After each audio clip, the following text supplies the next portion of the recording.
Movie शुरू होती है एक कैंप को दिखाने से जिसका नाम मैरी गोल्ड है। यहाँ पर हम एक लड़की को देखते हैं जो कि इस कैंप में काम करती है। जब यह लड़की अपने ऑफिस में आती है तो वहाँ पर उसका दोस्त पहले से ही मौजूद था।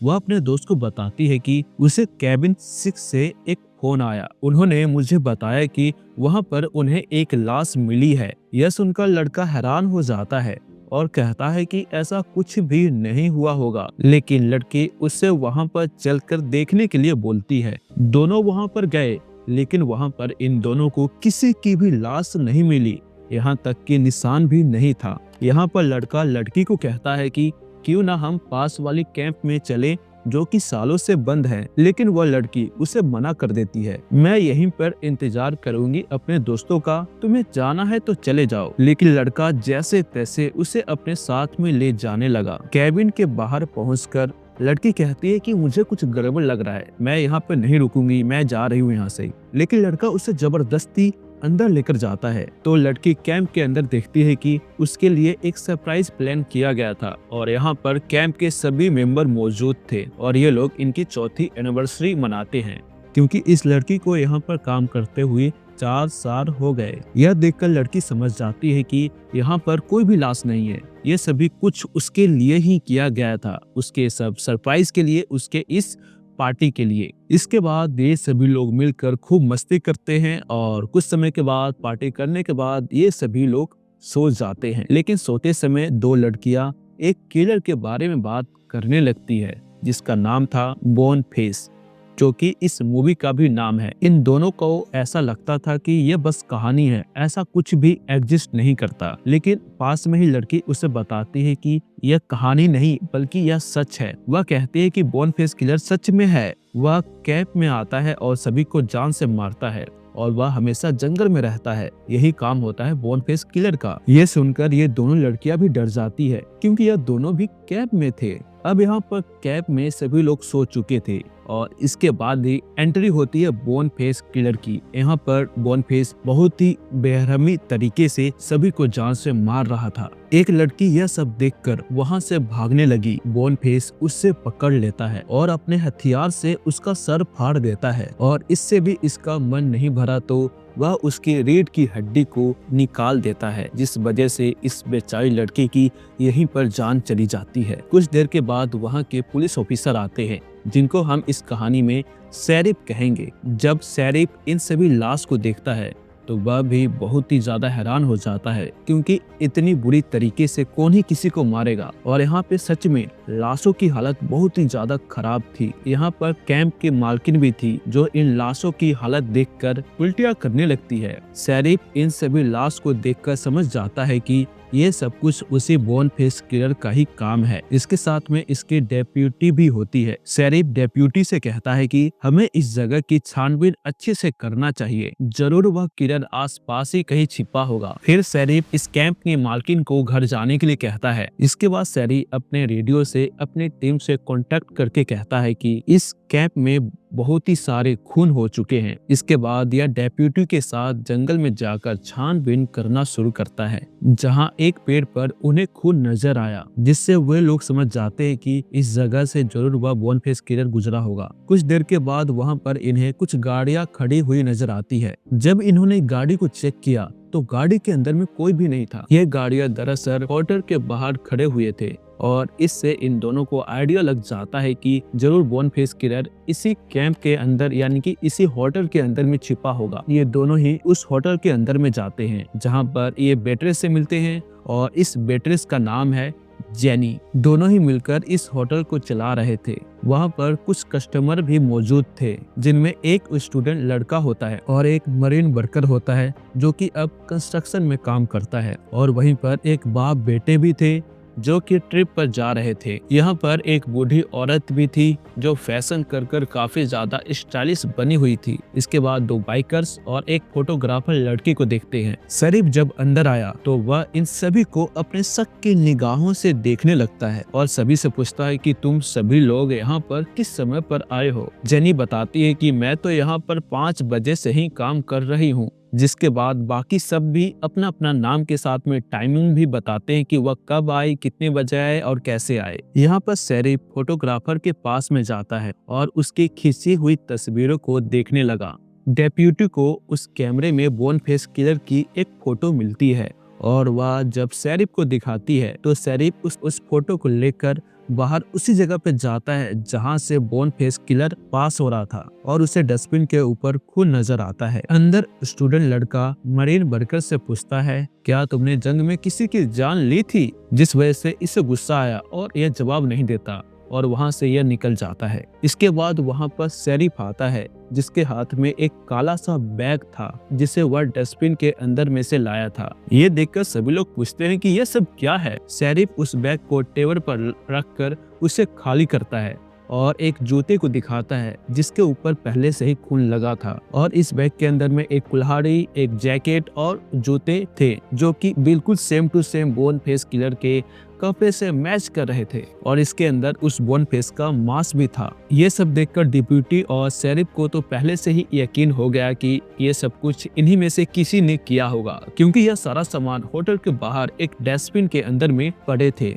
शेरिफ यहाँ पर सभी को धमकाता है कि जरूर तुम में से ही कोई एक कातिल है जो कि अभी भी कुछ समय पहले एक कैंप में जाकर काफी लोगों की जान ली। इसके बाद ये लोग एक दूसरे पे ही शक करने लगे कि तुम हो, तुम हो, तुम हो। बाइकर इन पर हंसने लगे और कहते हैं कि तुम्हें यहाँ पर कोई भी कातिल नहीं मिलेगा। शेरिफ बताता है कि उस बोन फेस किलर ने कम से कम 30 लोगों को मारा है और जब तक यह केस किसी नतीजे पे नहीं पहुंचता, यानी कि जब तक हमें कातिल का पता नहीं चलता, तुम लोग इसी होटल में रहोगे, कोई भी यहाँ से कहीं भी नहीं जाएगा। और हम लोगों ने ही पहले से ही रोड को ब्लॉक कर दिया है ताकि अगर खूनी भागने की कोशिश भी करे तो हम उसे पकड़ लेंगे। तुम लोगों के पास में कोई भी वारंट नहीं है ऐसा करने का। लेकिन शेरिफ इसकी बातों को इग्नोर करके डेप्यूटी से कहता है कि तुम इन सभी चीजों को ले जाकर गाड़ी के डिक्की में रख दो ताकि अगर हमारी टीम यहाँ पर आए तो वह इन सभी चीजों को अच्छे से जांच करे। इसके बाद यह बाहर एक क्लोज का बोर्ड लगा देता है,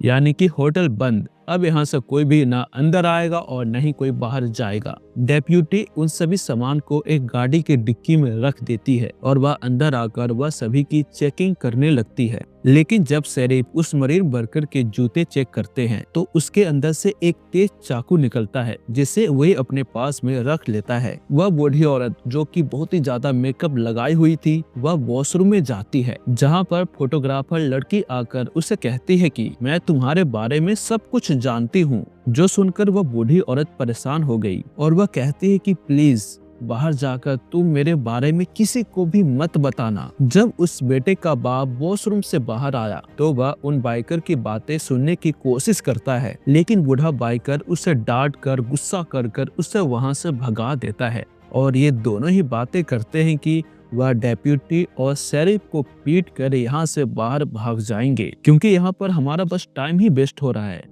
जेनी जब फोटोग्राफर के पास में कॉपी लेकर आती है तो वह देखती है कि फोटोग्राफर अपने लैपटॉप पर बोन फेस किलर की फोटो निकाल कर बैठी थी। ये देखकर जेनी कहती है कि मुझे यह फोटो देखकर डर लग रहा है। अब यहाँ पर शेरिफ सबसे कहता है कि तुम सभी लोग मुझे अपना जूता चेक कराओ, क्योंकि उस खूनी का जूता 9.5 नंबर का है। शेरिफ सबसे पहले उस मरीन वर्कर के जूते को चेक करता है जिसका नंबर 10 था। इसके बाद शेरिफ औरत के पास में जाता है जो कि मेकअप लगाई थी। बाइकर कहता है कि तुम इसकी चेकिंग क्यों कर रहे हो, भला कोई एक औरत इतने खून कैसे कर सकता है। इस पर स्टूडेंट लड़का कहती है कि कर सकती है, क्यों नहीं कर सकती। तुमने उस मैसूर किलर के बारे में नहीं सुना जो कि एक लड़की थी और काफी सारे बच्चों को जान से मार दी थी। शेरिफ उस बूढ़ी औरत के जूते का नंबर चेक करता है जिसका नंबर 7 था, लेकिन यहाँ पर किसी का भी नंबर मैच नहीं होता। लेकिन जब वह बाइकर के पास में जाते हैं तो वह अपना जूता निकालने को तैयार नहीं थे। यह देखकर शेरिफ को गुस्सा आ गया और वह उस बाइकर पर हमला करके उससे पकड़ लेता है। इससे बाइकर्स डर जाते हैं और उसे अपना जूता दिखा देता है, लेकिन उनके जूते भी मैच नहीं करते। जब स्टूडेंट देखता है कि यह तरीका भी शेरिफ का काम नहीं किया तो वह सोचता है कि क्यों ना मैं इसकी मदद कर दूं, क्योंकि इस स्टूडेंट को अंदाजा हो चुका था कि किलर कौन हो सकता है। वह शेरिफ को अपने पास में बुलाता है और एक पेन लेकर कॉपी में लिखता है कि मुझे पता है कि खूनी कौन है। यह देखकर शेरिफ इन सभी से कहता है कि मैं इस लड़के को लेकर बाहर जाता हूँ ताजी हवा खाने के लिए। लेकिन कुछ समय के बाद शेरिफ स्टूडेंट के साथ में जब अंदर आया तो उसके मुंह से झाग निकल रहा होता है और देखते ही देखते इस लड़के की इन सभी के सामने मौत हो जाती है। ये देखकर शेरिफ हैरान हो जाता है और यह कहता है कि इन सभी से किसी ने इसके खाने में जहर मिला दिया है, क्योंकि वह खूनी जान चुका था कि उसके बारे में इसे पता है। लेकिन ये सभी लोग कहते हैं कि क्या पता तुम ही कातिल हो। लेकिन शेरिफ गुस्से में कहता है कि तुम लोग मुझ पर उंगलियां नहीं उठा सकते। सब लोग पूछते हैं कि स्टूडेंट लड़के ने किसका नाम लिया था। शेरिफ बताता है कि वह बस उसका नाम लेने ही वाला था, लेकिन उसकी तबीयत अचानक ही खराब हो गई। सभी कहते हैं कि अगर खाने में जहर था तो इसका जवाब हमें जेनी देगी, क्योंकि उसी ने ही हम सब के लिए खाना बनाया था। ये सभी होने के बाद ये सभी उस स्टूडेंट लड़की की लाश को बाथरूम में रख देते हैं। अब शेरिफ इनसे कहता है कि अब मैं सभी से कुछ सवाल पूछूंगा और तुम सभी को सही सही जवाब देना है। सबसे पहले वह इस वर्कर से पूछता है कि क्या कभी तुमने जंग लड़ी थी। शेरिफ फिर पूछता है तुमने कितने लोगों को मारा। यह सुनकर वर्कर बताता है कि हमने जंग में कई हजारों लोगों को जान लिया था। इस जवाब से इन सभी को लगने लगा कि ये तो खून बड़े आराम से कर सकता है और ये लोग इससे पूछते हैं कि तुम कब रिटायर्ड हुए थे। यह बताता है कि मैं तो रिटायर्ड नहीं हुआ था, मुझे आर्मी से निकाल दिया गया, बस ये कहकर कि मैं मेडिकली फिट नहीं हूँ। बाप की यह जो बेटी थी वह कहती है कि मैंने इस मरीन वर्कर को पहचान लिया और यह बताती है कि कुछ सालों पहले यह मैरी गोल्ड में गर्मियों की छुट्टियां मनाने के लिए गई थी और वहाँ पर एक लड़की ने इसके ऊपर इल्जाम लगाया था कि यह आदमी मेरे साथ में कुछ गलत करना चाहता है, तब इसे वहाँ से भी इसे निकाल दिया गया। इस पर यह वर्कर कहता है कि वह लड़की मेरे साथ ही जबरदस्ती कर रही थी, लेकिन जब मैंने मना करके वहाँ से जाने को कहा तो मजबूरी में उसने मेरे पर झूठा इल्जाम लगाया कि मैं उसे छेड़ने की कोशिश कर रहा हूँ। यह सुनकर बाकी लोग और भी ज्यादा हैरान हो गए और इसके ऊपर और भी शक बढ़ गया। इसके बाद शेरिफ फोटोग्राफर से पूछता है कि तुमने उस कातिल की फोटो कैसे ली। तो यह कहती है कि मैंने जानबूझकर वह फोटो नहीं ली थी, वह अनजाने से ही मेरे कैमरे में आ गया। इसके बाद शेरिफ बूढ़ी औरत के पास में गया और वह उससे पूछता है कि क्या तुम इस दौरान होटल से बाहर गई थी। इस पर जेनी बताती है कि हाँ, यह बस 5-10 मिनट के लिए होटल से बाहर गई थी सिगरेट पीने के लिए। इस पर फोटोग्राफर इससे कहते हैं कि मुझे लगता है कि यही बूढ़ी औरत ही कातिल है, क्योंकि इसके ऊपर अपने ही पति को जान से मारने का केस चल रहा है, वो भी दो पति का। और यही वह बात थी कि जिस पर बूढ़ी औरत इससे कहती है कि तुम इसके बारे में किसी को भी मत बताना। इस पर यह बूढ़ी औरत कहती है कि हाँ, मेरे 2 पति थे, मैंने 2 शादियां की, लेकिन मैंने उनमें से किसी को भी नहीं मारा।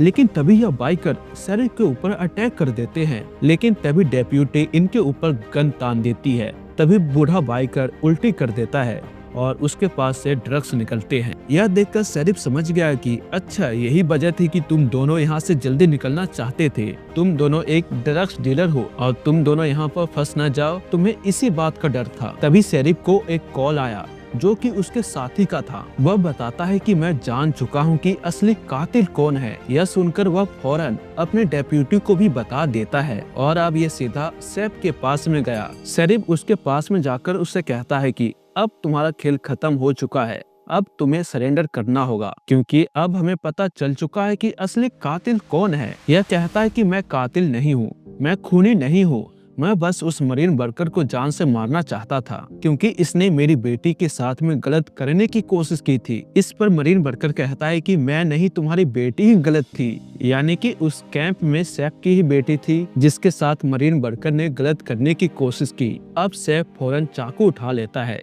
यह देखकर मरीन वर्कर भी अपना गन निकाल लिया था। मरीन वर्कर शेफ को शूट कर देता है, जो देखकर डिप्टी भी मरीन वर्कर को गोली मार देती है और इस तरह इन दोनों की मौत हो जाती है। यह देखकर इन सभी को लगने लगा कि बोन फेस किलर शेफ ही था, जो कि अब मारा जा चुका है। इसके बाद शेरिफ इन सभी को यहाँ से निकलने की इजाजत दे देता है। इसके बाद डेप्यूटी जेनी को कहती है कि तुम भी अपने घर चली जाओ। जेनी कहती है कि हाँ, जा रही हूँ, लेकिन पहले मुझे वॉशरूम जाना है।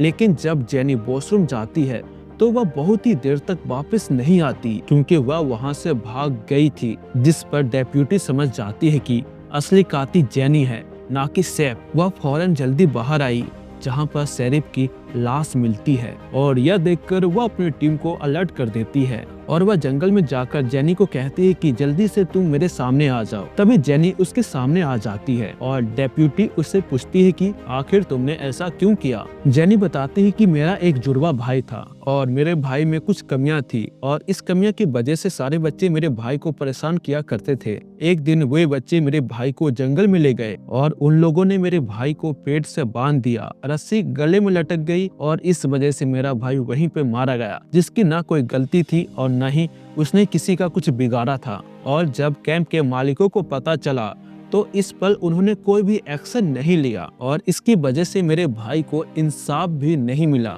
और इसी वजह से मेरे अंदर बदले की भावना उठी और मैंने एक एक करके कैंप में सभी बच्चों को जान से मार दिया और मैं हर एक कैंप में जाती हूँ जहाँ पर भी ऐसे हरकतें होते हैं और वहाँ पर जाकर मैं उन सभी को जान से मार देती हूँ। डेप्यूटी पूछती है कि क्या तुमने ही स्टूडेंट लड़के को जान से मारा था? वह कहती है कि हाँ, क्योंकि उसने मुझे देख लिया था जंगल से आते हुए और मेरे हाथ पर खून भी लगा था उस समय पर और जिसे मैं साफ कर रही थी, इसलिए मैंने उसके खाने में जहर मिला दिया। और मैं ये भी जानती थी कि सैफ मरीन बर्गर से बहुत ही ज्यादा गुस्सा है, इसीलिए मैंने सैफ के जेब में एक चाकू रखा। टेबल पर मैंने एक गन को रख दिया था बर्गर के लिए, ताकि वह एक दूसरे से लड़े और एक दूसरे को ही जान से मार डाले। और हुआ भी जैसा मैंने सोचा। इस पर डेप्यूटी कहती है कि अब तुम्हें अपना हथियार नीचे डाल देना होगा। इस पर जेनी डेप्यूटी पर हमला कर देती है और उसे जान से मारने की कोशिश करती है, लेकिन तभी डेप्यूटी उसके गर्दन पर शूट कर देती है। यहाँ पर इस लड़की की काफी ज्यादा खून बहा और इसकी वजह से इस लड़की की यहीं पर मौत हो जाती है और इसी के साथ ये कहानी यहीं पर खत्म हो जाती है।